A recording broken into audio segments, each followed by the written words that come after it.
Hello, Slicey Dicers. This is Brian with another Battle to the Death for you today. We have the Hinderer XM18 Gen 6 Slicer, the Undisputed Classic, versus the semi-newcomer, the Gen 2 of the Hinderer Jurassic. See, it's classic Jurassic. It's a rhyme. I made a rhyme there. Both of these knives, not inexpensive. They both come in at 425 bucks. Hinderers are not cheap. No secret on here. I like Hinderers on this channel. I think they're worth every penny to get that out of the way. Some people aren't, and that's fine. That's your prerogative. If you don't, don't. You probably didn't click on this to watch it because Hinderers are pretty pricey. Both of these are fairly similar in somewhat configurations. I changed this one back to its kind of stock form. Both of these are mine. This one is usually heavily modified, but we'll get into all of that. So first of all, have to thank our sponsors. Sponsor for this always is Southern Edge Knife Works, southernedgeknifeworks.com. Go to them. There's a link down below. Use the code SDSEK at checkout. You get 50% off and free shipping. Pretty good. They are not a Hinderer dealer, so before you go and try and get one of these on there, they're not a dealer of those, but they are a sponsor of all these Battles to the Death, and they help me get a whole lot of knives and make a lot more of these possible than what I usually do. This one actually came from, I have to give a little shout out to USA Made Blade, one of your best places to buy Hinderers. He has more in stock if anybody, does exclusives and everything there. Really great site to get them. The XM18 was a gift from a viewer. May have come from there. I don't know, because I know he gets some stuff from there too. But USA Made Blade, great place to go get Hinderers, so check them out. All right, let's get going. Let's just talk about these knives individually. So the XM18, I think everybody knows, it's one of those knives, that really hardcore knife guys, you kind of got to have one at some point. Now, this is actually my second. I had a 3-inch version. This is a 3.5, and just to make that clear. And they're a classic for a reason, just classic shape, classic design. One of Rick Hinderer's, most prolific designs. They come with a whole bunch of different blade shapes, different scales. They're endlessly customizable. Make it your own, as Hinderer always says. And you definitely can. And I'll show you later how this one was made my own by someone else who sent it to me. But he had pretty good taste. I do like the way that it came out. The basic version is like this, the $425 version with the G10 scale on one side, titanium frame lock on the other. The Gen 6 indicates that it has the tri-way pivot, which means that you can run it on phosphor bronze washers, Teflon washers, or bearings. Almost everybody that I know usually runs them on bearings. I know all of my Hinderers are tri-ways, and all of them run on bearings. They provide a great action. I don't do really hardcore, super dirty stuff, so I don't care about the washers. But if I did, I could pop the washers in there, and that would be great if you're worried about your bearings getting gummed up. Hinderers are designed for first responders and stuff like that, so a lot of those guys might want to use those. Usual kind of other Hinderer stuff, and it's definitely the most ubiquitous Hinderer of all the Hinderers. Next up, this is the second generation of the Hinderer Jurassic, a knife that did not take off in its first generation. I hope this one does. The first one was back in the days when all Hinderers ran on Teflon washers. The detents weren't that great, and they were really expensive. They came out in very small numbers, and then on the secondary, they just went crazy. And the Jurassic never came out. It never really caught on, is the word I'm looking for. And it also had kind of an ugly scale. It used to have like this kind of scaly, like reptilian looking, dinosaur kind of scale on it. And a lot of people didn't like it. Now it comes with this very normal looking G10 scale. It comes in a bunch of different colors. The OD green is the one that I got because it's the one that I had and the one that when you let me buy. So that's the one that I got. But it comes in blue, orange, red, all that kind of stuff. This is a pretty new knife. There aren't nearly as many customizable parts as there are for the XM18. A lot of them are coming, though. You will see this little modular backspacer there. You can change that out. The original one had like a pommel with a lanyard on it. I know that one's definitely coming. I don't know what other ones are. I'll keep an eye out for it. Because like I said, this one is mine and it's not going anywhere for a while. So I'll probably try out something else, but I do just like this smooth one. Looks pretty good too. It is the big change for the Gen 2 is, again, the tri-way pivot. So all those things about the bad detent and the slow deployment because of the Teflon, that's all gone. This is just as good as any other tri-way Hinderer, which is to say pretty good. Not bad at all. A lot of the Hinderer aftermarket parts will fit. As you can see, the pocket clips and the little fill-ins, and you know, the screw kits should mostly fit. The pivots, all that kind of stuff, if you want to get, you know, different colors, bronze and whatever. But you just don't have stuff, you know, like the titanium scales you can't find. And it only comes in one blade shape right now. It's just this slicer grind, which is fine with me. But right now, for now, it's just that one blade shape, whereas the XM18 comes in, I don't know, many. I'll try and remember as many as I can when we get to the blade portion, but it's a lot. But pretty new design, really good ergos. I'm really liking it, obviously, you know, because I bought one. So let's go ahead, get into our scoreable categories. What are those? We have design and aesthetics, quality, blade, ergonomics, carry, deployment, and value. Same as always, the usual 7 categories. Everybody gets a point, and then you win. Let's do some specs and stuff before we get too much farther. You have, on the XM18, we'll start out with the oldest goes first. You have an overall length of 8 1/4 inches, blade length of 3 1/2 inches, blade thickness 0.165 inches, handle thickness of 0.53 inches, and a weight of 5.5 ounces. On the Jurassic, it's a slightly smaller knife, still a pretty good sizing. You have an overall length of 7 3/4 inches, blade length of 3 1/4 inches, blade thickness again, that 0.165, handle thickness of 0.53 again, weight of 5.4 ounces, so just slightly lighter. All right, now the categories. Design and aesthetics. I have nothing against the way the Jurassic looks. It looks very Hinderer-y, which is that's a good thing to me. If it's not to you, then, you know, that's a aesthetic choice thing. But I have to give the win to the XM18. Not only do I like the shape slightly better, like I said, the XM18 is so endlessly modifiable. The secondary market for these things, for even just the stuff that Hinderer, just buying parts from Hinderer, there's an amazing selection. But if you want to go out in the secondary, a whole lot of companies make all kinds of really cool hardware for them, really cool scales, all kinds of stuff. It's an endlessly modifiable knife. Now, like I said, a lot of those parts are going to fit the Jurassic, but not nearly as many. Like, for example, this one came green. I wanted to get a blue scale for it. I thought that would be no problem. It is. I'm on a waiting list, and who knows when I'm going to get it. So probably as soon as this video is over, I'm going to dye this scale black, which may hurt the resale value, but I don't care, because I got this to be a user. So, and I'm just not a fan of the OD green. When I get the blue one, I'll put the blue one on it. But just an example where if I wanted a blue scale for an XM18, yeah, no problem. I'd be able to find one in 5 minutes on the internet. So there's that. So I just have to give the win on aesthetics to the XM18, because if there's something you don't quite like about it, you can probably change it. Other than the overall shape, you can change it. So pretty darn cool there.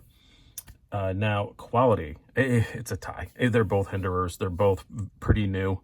I think this was made late last year, and, you know, this one was just made in the last couple months, and they're both very well made. Hinderer's quality is outstanding. So it's a tie of the highest order, I guess. That's one thing.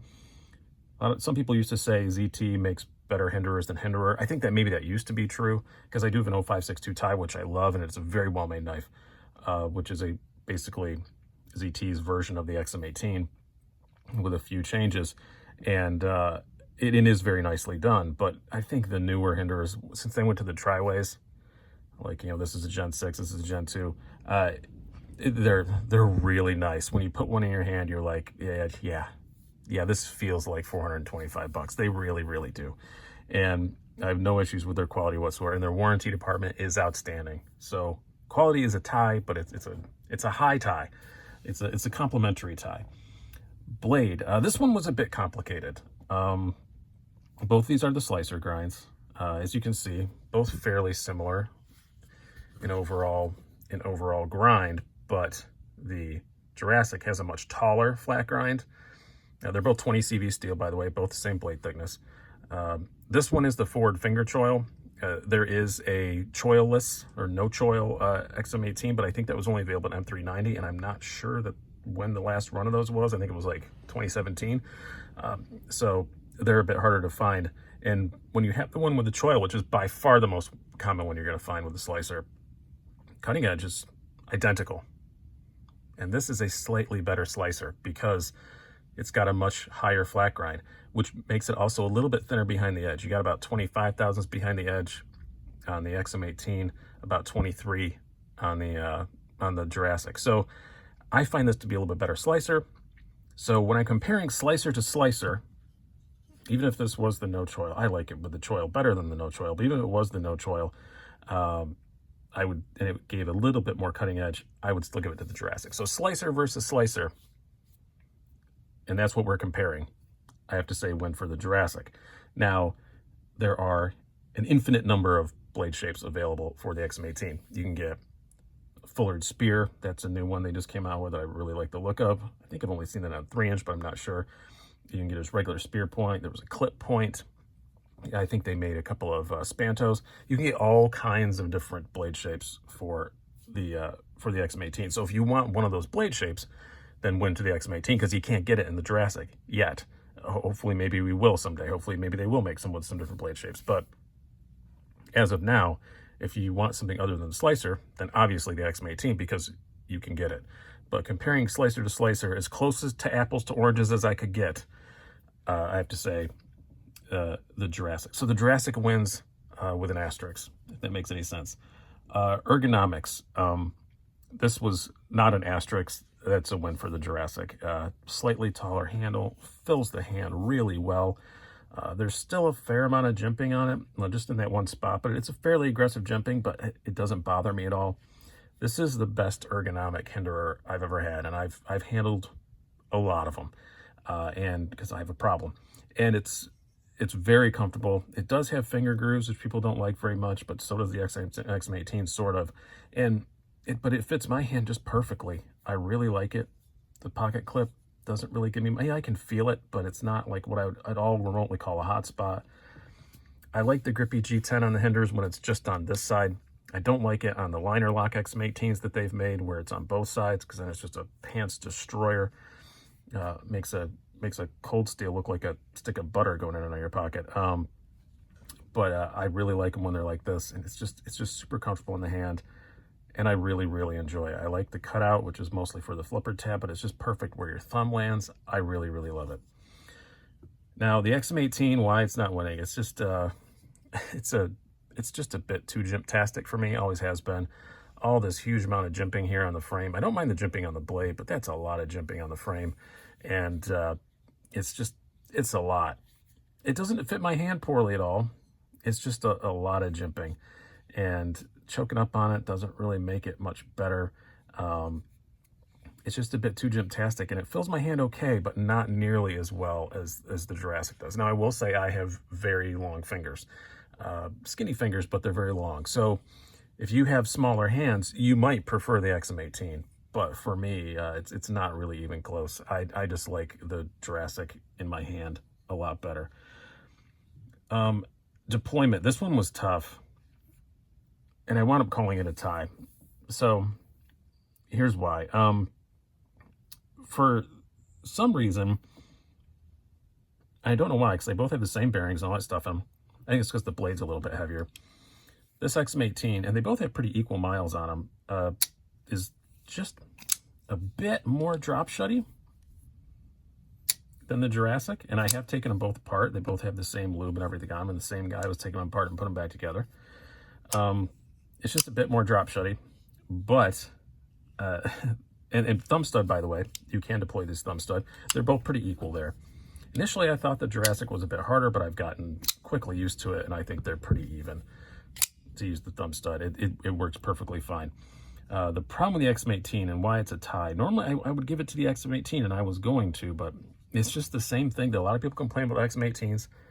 Some people say it's not a big deal. I think it's a big deal. It's just where your finger wants to land when you flip it is right on that jimping.